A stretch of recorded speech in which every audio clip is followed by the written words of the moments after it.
Hello friends, स्वागत है आपका अपने चैनल स्टडी ग्रुप में। आज हम भारतीय संविधान की अनुसूचियों से संबंधित प्रश्न करेंगे। चलिए देखना स्टार्ट करते हैं। हमारा फर्स्ट क्वेश्चन है, भारतीय संविधान में कुल अनुसूचियां हैं, यानी भारतीय संविधान में कुल कितनी अनुसूचियां हैं? तो वर्तमान में कुल 12 अनुसूचियां हैं। पहले जब संविधान बना था उस समय कितनी अनुसूचियां थी? तो उस समय 8 अनुसूचियां थी। बाद में 4 अनुसूचियां, कौन सी? 9वीं, 10वीं, 11वीं और 12वीं। ये संविधान संशोधन करके जोड़ा गया। 9वीं जो अनुसूची थी वो पहला संविधान संशोधन 1951 के द्वारा जोड़ा गया, और जो 10वीं अनुसूची थी दल बल विरोधी कानून, वो जो है 52वां संविधान संशोधन 1985 के द्वारा जोड़ा गया। 11वीं अनुसूची जो है पंचायती राज, उसको 73वां संविधान संशोधन 1992 के द्वारा जोड़ा गया, और जो 12वां संविधान संशोधन था उसको 74वां संविधान संशोधन 1992 के द्वारा जोड़ा गया। तो ये बात आपको याद रखनी है, ठीक है। तो इसमें कितनी अनुसूचियां हैं? 12 अनुसूचियां। फिर नेक्स्ट क्वेश्चन है, भारतीय संविधान में कितनी अनुसूचियां हैं? तो 12 अनुसूचियां। तो ऑप्शन नंबर बी इसमें सही होगा। फिर नेक्स्ट क्वेश्चन है, निम्नलिखित पर विचार कीजिए। तो देखिए, भारत के संविधान में 20 भाग हैं। 20 भाग हैं क्या? नहीं, कितने हैं? 22 हैं। तो ये तो हो गया गलत, ठीक है। भारत के संविधान में कुल 390 अनुच्छेद। 390 है क्या? नहीं, 395 प्लस है, यानी 395 से अधिक है। तो ये बात इसमें गलत हो गई। भारत के संविधान में 9वीं, 10वीं, 11वीं और 12वीं अनुसूचियों को संविधान संशोधन अधिनियम द्वारा जोड़ा गया। तो ये बात सही है कि जो 9वीं, 10वीं, 11वीं और 12वीं अनुसूचियां हैं उसको संविधान संशोधन द्वारा जोड़ा गया। तो ये सही है। तो इस तरह से इसका आंसर क्या होगा? तो केवल 3 किसमें है? तो ऑप्शन नंबर सी में, यानी option number C is right answer for this question. फिर नेक्स्ट क्वेश्चन है, भारत के संविधान की निम्न दी गई अनुसूचियों में से कौन सी एक राज्यों के नामों की सूची तथा उसके राज्य क्षेत्रों का ब्यौरा देती है? तो देखिए, अब यहाँ पे कुछ अनुसूचियां दी गई हैं जिसमें से कौन सी है जो राज्यों के क्षेत्रों का ब्यौरा देती है और नामों की सूची देती है। तो कौन सा है? तो पहली अनुसूची में क्या है? संघ और उसके राज्य क्षेत्र, है ना। तो ये है। और दूसरी अनुसूची में क्या है? तो दूसरी में है वेतन और भत्ते, तीसरी में है शपथ, और चौथी में राज्यसभा में सीटों का आवंटन। तो नामों की सूची किसमें है? तो पहली में, संघ और उसके राज्य क्षेत्र, यानी ऑप्शन नंबर ए इसमें सही होगा। फिर नेक्स्ट क्वेश्चन है, यदि भारत के संघ के एक नए राज्य का सृजन करना हो तो संविधान की निम्नलिखित अनुसूचियों में से किस एक को अवश्य संशोधित किया जाना चाहिए? तो पहली अनुसूची को। क्यों? क्योंकि किसी नए राज्य का सृजन किया जा रहा है या निर्माण किया जा रहा है। तो ऑप्शन नंबर ए इसमें सही होगा। फिर नेक्स्ट क्वेश्चन है, भारत के संविधान की चौथी अनुसूची विवेचित करती है। तो देखिए, जो चौथी अनुसूची है उसमें क्या है? तो राज्यसभा में सीटों का आवंटन है। तो ये बात आपको याद रखनी है। ऑप्शन नंबर ए इसमें सही होगा। फिर नेक्स्ट क्वेश्चन है, भारतीय संविधान की तृतीय अनुसूची में निम्न में से क्या उपबंध है? तो देखिए, तीसरी अनुसूची में क्या है? तो उसमें है शपथ, ठीक है। तो शपथ किसमें है? तो संघ के मंत्रियों के लिए पद की शपथ का प्रारूप। तो ये पहला, तो ये तो सही है कि संघ के मंत्रियों को उसमें शपथ दी जाएगी। उच्चतम न्यायालय के मुख्य न्यायाधीश द्वारा ली जाने वाली शपथ, तो ये भी है कि उच्चतम न्यायालय को भी के जो न्यायाधीश होते हैं उनको भी शपथ दिलाई जाती है। और एक कौन है? तो देखो, राष्ट्रपति की शपथ इसके अंतर्गत नहीं आती है, ठीक है। तो ये नहीं होगा। और क्या है आगे का? तो संसद के सदस्य द्वारा ली जाने वाली शपथ का प्रारूप। तो ये बात भी सही है कि संसद के सदस्यों के द्वारा ली जाने वाली शपथ का प्रारूप भी इसके अंतर्गत होता है। तो इस तरह से 1 to 4 इसमें सही होगा। तो देखिए, 1 to 4 किसमें है? तो 1 to 4 है ऑप्शन नंबर सी में, यानी option number C is right answer for this question. देखिए, तीसरी अनुसूची के तहत कौन कौन शपथ लेता है? तो वो लेते हैं संघ के मंत्री, संसद के निर्वाचन के अभ्यर्थी, संसद के सदस्य, उच्चतम न्यायालय के न्यायाधीश, भारत के नियंत्रक और महालेखा परीक्षक, किसी राज्य के मंत्री, राज्य विधानमंडल के निर्वाचन के अभ्यर्थी, राज्य विधानमंडल के सदस्य और उच्च न्यायालय के न्यायाधीश। तो ये 8 लोगों इसके द्वारा शपथ लेते हैं, ठीक है। और राष्ट्रपति की शपथ किसमें है? तो वो है अनुच्छेद 60 में, है ना। फिर नेक्स्ट क्वेश्चन है, सूची 1 को सूची 2 से सुमेलित कीजिए तथा सूचियों के नीचे दिए गए कूट से सही उत्तर का चयन कीजिए। चलिए देखते हैं तीसरी अनुसूची। अब तीसरी अनुसूची में क्या है? तो शपथ है ना। तो शपथ या प्रतिज्ञा पत्र का प्रारूप। तो इसमें क्या हो गया? पहले हो गया 2, है ना। फिर उसके बाद चौथी अनुसूची में क्या है? तो चौथी अनुसूची में है राज्य विधान परिषदों में स्थानों का आवंटन, यानी कि राज्यसभा की सीटों का आवंटन। तो इस तरह से क्या हो गया? 1। तो 2, 1 इधर हो गया। चलते देखते हैं आगे, 2 और 1, ठीक है। क्या हमने देखा? तो 2 और 1 था, ठीक है। फिर उसके बाद से 7वीं अनुसूची में क्या था? तो 7वीं अनुसूची में है संसद और राज्य विधानमंडलों द्वारा बनाई जाने वाली विधियों की विषय सूची, यानी 7वीं अनुसूची में क्या है? सूची, है ना। फिर उसके बाद से 8वीं अनुसूची में क्या है? तो भाषा। तो इस तरह से इसका जो आंसर होगा वो क्या होगा? तो वो होगा 2143। 2143 किसमें? तो चलिए देखते हैं, वो है ऑप्शन नंबर डी में, यानी option number D is right answer for this question. फिर नेक्स्ट क्वेश्चन है, सूची 1 को सूची 2 से सुमेलित कीजिए तथा सूचियों के नीचे दिए गए कूट से सही उत्तर चुनिए। तो चलिए देखते हैं चौथी अनुसूची में क्या है, तो राज्यसभा में सीटों का आवंटन यानी कि 3।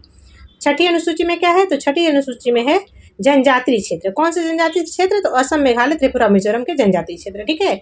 आठवीं अनुसूची में क्या है, तो भाषा है। और 9वीं अनुसूची में है भूमि सुधार संबंधी नियम। ठीक है। तो इस तरह से 3 4 2 1 3 4 2 1 किसमें, तो चलिए देखते हैं 3 4 2 1 है ऑप्शन नंबर सी में, यानी option number C is right answer for this question. फिर नेक्स्ट क्वेश्चन है सूची 1 को सूची 2 से सुमेलित कीजिए तथा सूचियों के अंत में दिए गए कूट से सही उत्तर चुनिए। तो चलिए देखते हैं।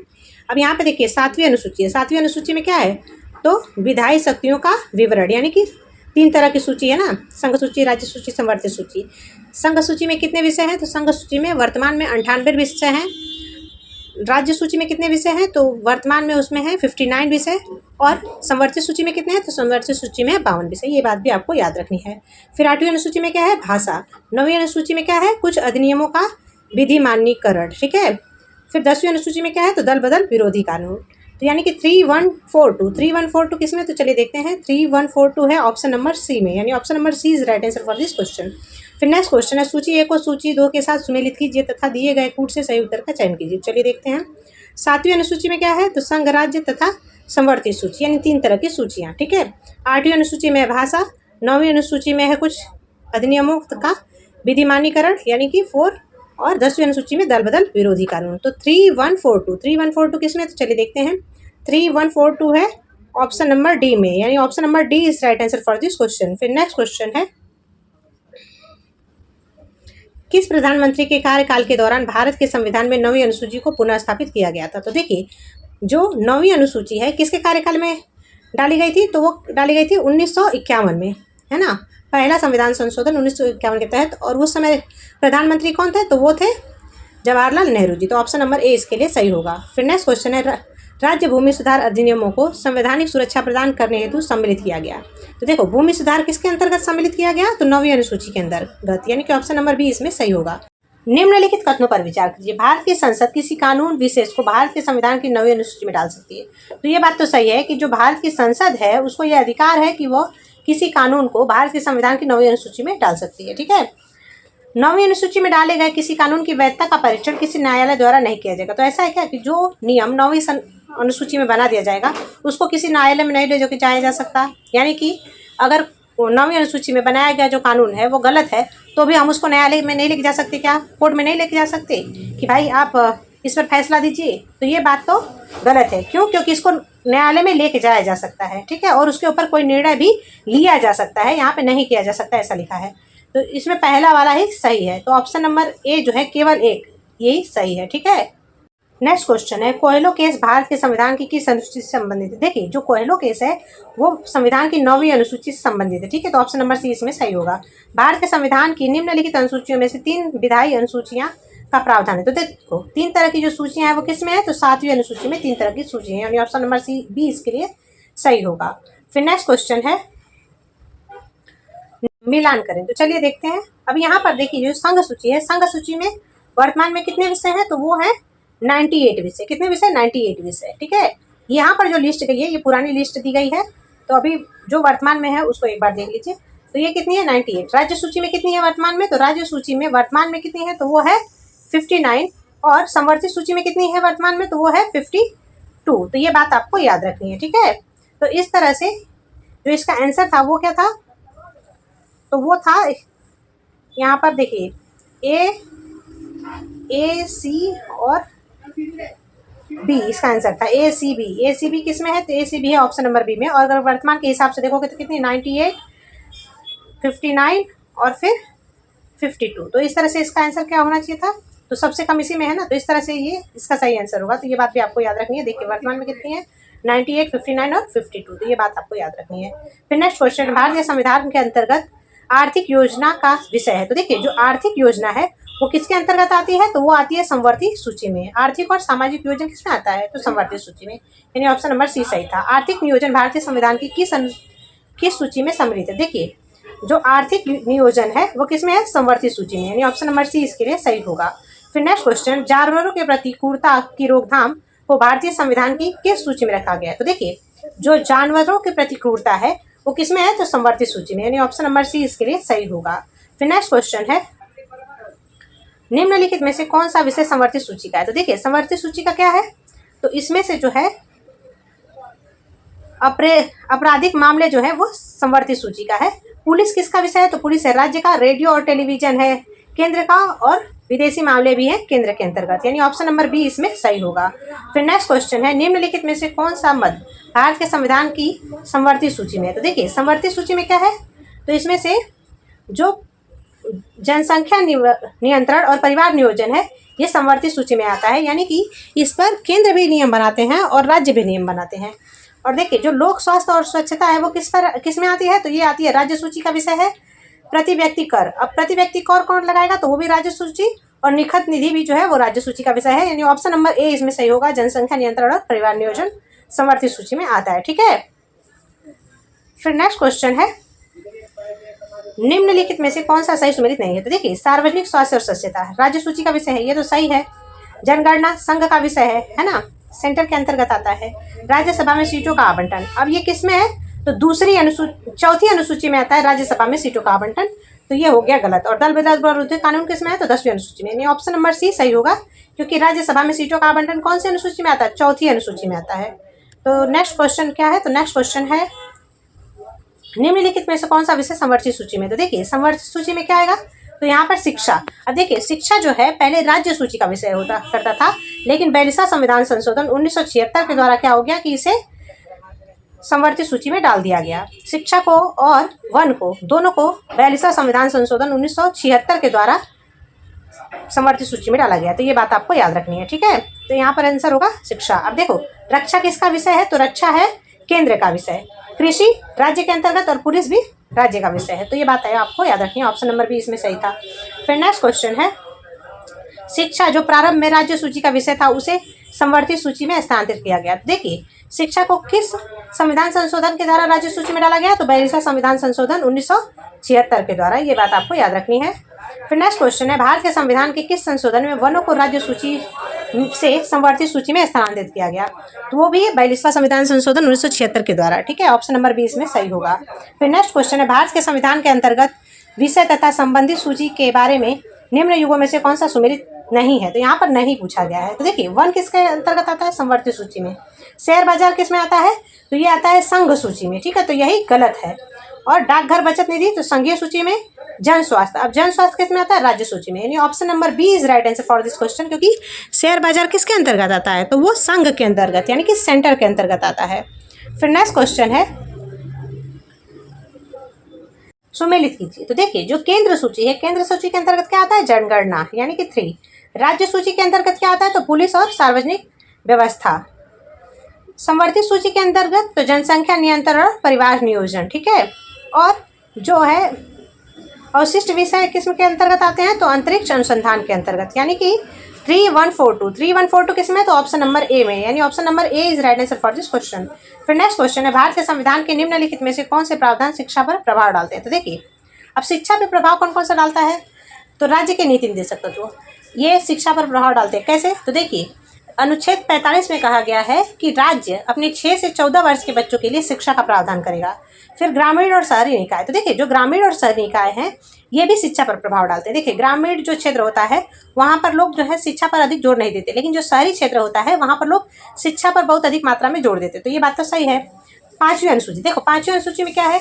जनजातीय लोगों से संबंधित प्रावधान है। तो जो अनुसूचित जनजाति के लोग होते हैं, पहले के ज़माने में क्या था कि वो लोग शिक्षा पर जोर नहीं दे रहे थे, लेकिन वर्तमान में जो है लोग सभी लोगों के बराबर शिक्षा पर जोर दे रहे, तो ये भी इसके अंतर्गत आएगा। और 6ठी अनुसूची में जो है असम, मेघालय, त्रिपुरा, मिजोरम की जनजातियाँ, तो ये भी इसके अंतर्गत आएगा। और 7वीं अनुसूची में क्या है? 3 तरह की सूची, संघ सूची, राज्य सूची और संवर्धित सूची। तो देखिए जो शिक्षा है वो संवर्धित सूची के अंतर्गत आता है, यानी कि सभी के सभी जो चीज़ें हैं वो शिक्षा पर प्रभाव डालेंगे। तो ऑप्शन नंबर जो है इसमें 1 2 3 4 5 किसमें? ऑप्शन नंबर डी में, तो option number D is right answer for this question. ठीक है, फिर नेक्स्ट क्वेश्चन है,